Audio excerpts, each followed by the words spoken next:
Our next candidate is Brandon Durst, and he's running for Superintendent of Public Education. Well, good evening. I appreciate the opportunity to be here. Thanks to all of you for investing your time to be with all of us. We really appreciate it. We know that time's one commodity, you never get back. And so thank you.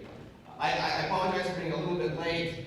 I was going to really be proud of myself for having just driven from south of Boise, and then Janice comes up, she said she drove from Idaho Falls. So it's not nearly as impressive, but if I'm a little bit in the whole, lanes are still moving motion, that's because I literally got out of my car and walked in here after a 9-hour drive. I'm running for state superintendent because I believe we need to get back to trusting parents again. As a parent, and I'm sure many of you have felt the same way, I felt a lot of concern about what I've seen happen the last 2 years in our schools. Parents have been told to go away. They haven't been able to make decisions for their kids. They've been told that children have to be masked, they have to be vaccinated, that you can't go into their classroom, that you're not allowed to look and see what they're learning. And that's wrong. As your state superintendent, you will be my priority. Parents will be placed back in the driver's seat of their children's education, which is where they belong. Now, you may have heard that a couple months ago, at the start of the legislative session, I tried to push a parental rights bill in the Senate Education Committee. And your state senator voted with the Democrats, pardon me for the repetition, and he killed a parental rights bill from even being printed. Why? Because he doesn't believe that we should trust you. I think that's wrong. I got a little upset about that. And we got each other's face. And frankly, if I had to do it all over again, I would have done the exact same thing. We need a fighter in the state superintendency. Because there is a battle waging for the soul of our country, and it's happening in our schools. Every single day there are students who are told lies that completely contradict what their parents have been teaching them. Parents shouldn't have to worry about sending their children to school, to worry about them being untaught all the values that you've been teaching them at home. That shouldn't be your concern. You should trust that when they go to school, they're going to get back to the basics. They're going to teach about the government. They're going to teach about math and writing. They're going to do the things that we expect our public school system to do. Article 9, Section 1 of our Idaho Constitution says we have a public school system to protect our Republican form of government. I see the current things of critical race theory and other indoctrinations as antithetical to that. And as your state superintendent, if districts are pushing those policies, they will get a call from my office, and they may get a lawsuit, because we have to be serious about this business. These are our kids. Now let me just tell you that I want to share something with all of you that some of you may have already known and some of you may not. Sherry's well aware of what I might be saying here in a second. When I was in the legislature, I served 2 terms in the House and I served a term in the Senate. But when I was elected in the legislature, I was elected as a Democrat. All the groans can start now. But thank you. I agree. But here's the truth. When I served in the legislature, I was one of the most conservative members of the legislature, regardless of party. I have the voting record to back it up. And what I will tell you is, I would have rather served as a Democrat that voted like a Republican than a Republican that votes like a Democrat any day. I'm getting support of conservatives throughout the state of Idaho because they see the situation that's happening in our schools and they know we need real change. I'm an outsider of the education system. By the way, the education establishment hates my guts. They're coming after me really hard. They're lying about me and my family.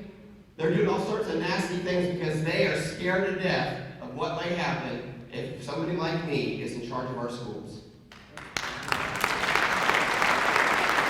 And let me tell you, somebody like me is exactly what the doctor ordered. We have to do things differently. What we're doing now isn't working. Our kids aren't learning. We're not moving forward. We're sliding back. And if we want to keep putting the same sorts of people in the office, we're going to continue to get the same sorts of results. And it's going to be less freedom for you, it's going to be less education for your kids, and it's going to cost you more. That's a recipe for disaster, ladies and gentlemen. We're on a precipice right now of losing our republic. And so I'm calling on each one of you to step up. Find 10 friends. Pull them to vote in the primary. I can tell you that as you drive from Boise and you drive north, which I just did, the further north you get, the prettier it gets. But it also is the case, that's true, it's also the case that the further north you get, the wiser people get. And I'm not just saying that to butter you up, because if I wanted to do that, I would have said that at the very beginning of my speech before I started. But it's really true. You guys get it. And Priscilla mentioned this too, like, you guys understand. If I could replicate this area and put it all over the state of Idaho, that'd be great. But what you guys can do is you can make up for what's going to happen in southern Idaho. It's going to try to stick with the status quo. And that's why we need you. Let me tell you quickly about my platform. My first platform plank, besides trusting parents, which is kind of the global idea, is we got to get rid of Common Core. Your first superintendent's going to come in here, and she's going to lie to you and tell you that we got rid of Common Core last legislative session. That's not true. You still have Common Core. You'll continue to have Common Core. The second thing we have to do is we got to get rid of critical race theory and all its derivatives. All of it. How many of you have seen the video circulating on the internet where we saw this undercover video of administrators saying, oh, we just got to call something different now? If you haven't seen that, go to facebook.com/Durst for Idaho. I've got the video on my Facebook page. Check it out. It's awful. It'll scare you. And I don't want to scare you, but I want you to be aware of what's going on. So we have to get rid of that. And if teachers and professors are going to continue to teach those things to our students, they're going to lose their ability to teach in the state of Idaho. We have to have real solutions. The time for window dressing and the time for lipstick on pigs are over. We actually got to do things, folks. We have to say what we mean and mean what we say. The last component of my plan is that we need to expand school choice. We need to have money follow students to their parents' school of choice so they're not captive by the school district their zip code is in or the size of their wall. Every parent in the state of Iowa deserves school choice. And by the way, you can have it in any community. You live down in Naples, guess what? You find 10 kids, you can open up a micro school, and you got yourself a school. My name is Brandon Durst. I'm running for State Superintendent of Public Instruction, and I would love your support. Thank you.